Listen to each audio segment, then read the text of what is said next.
In building the right teams, you have to know you have the wrong team.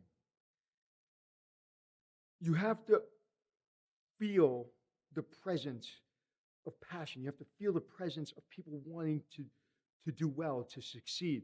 You have to feel that people are working together as a team. The second I take over a hotel, unfortunately, I've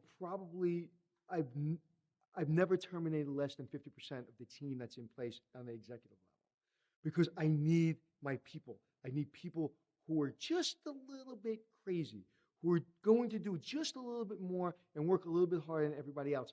And typically when I take over failing businesses, that person is not on that team. But once you get those teams together, once you get those people, those like-minded people striving for perfection, and that level gets people excited. And not only gets them excited, but they have fun.